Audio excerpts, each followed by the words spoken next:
Hey, what's up everybody? My name is Steve, this is The Fandom Show, and it's the start of another week, so that must mean it's time for another episode of Mondays Suck. Today we're talking about Ghostbusters. No, not the movie, the video game. Well, one of a number of video games. There have been dozens of Ghostbusters video games over the years. Unfortunately, most of them are not very good, but it all started with this one here. This game was originally released for the personal computer and a couple of other smaller consoles. It did appear on the NES as well. This screenshot behind me is from the NES version. If you're wondering what the heck you're looking at, what you're seeing are a bunch of generic buildings, a few ghosts, the borders, which are the roads in New York City, and you might notice the Ghostbusters icon towards the bottom of the screen. That is actually your player icon. What you're looking at here is the overworld map of the game. Of sorts. I mean, it's a crappy map, but that's what it gives you. So basically, you take it to a Ghostbusters icon, you go up to one of those buildings, and it starts a side-scrolling level. But it's not very good. The play control is terrible.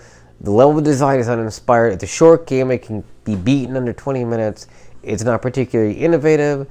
Even the graphics were disappointing. There was better stuff on the NES at the time this came out. Now again, this is ported from an earlier computer game, but they didn't make any attempt to upscale it or improve it or anything. They just slid it over to the NES, slapped a sticker on it, we're done with it. Here's another irritating thing about this game. It's got a version of the Ghostbusters theme in the soundtrack, which sounds like this.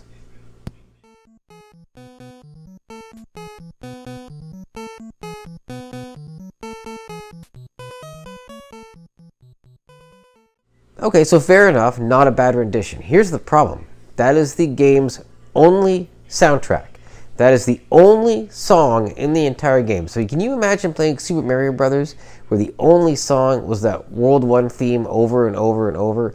Well, that's what you're getting when you play Ghostbusters. So as good as that 8-bit rendition can be, if you have to listen to it back to back to back to back for a minimum of 20 minutes, come on now, that is going to grate on anybody's nerves. So very little redeeming value in this game.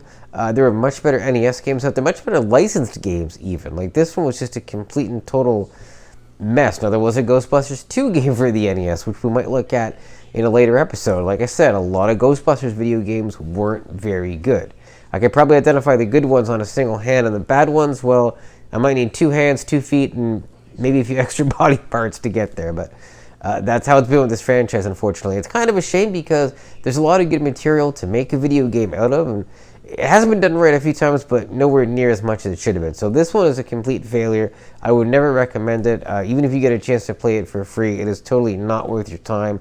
And let's just leave this one on the scrap pile of history because it's not a very good thing in the Ghostbusters franchise, and there are way better games and merchandise and products and everything else under the sun out there.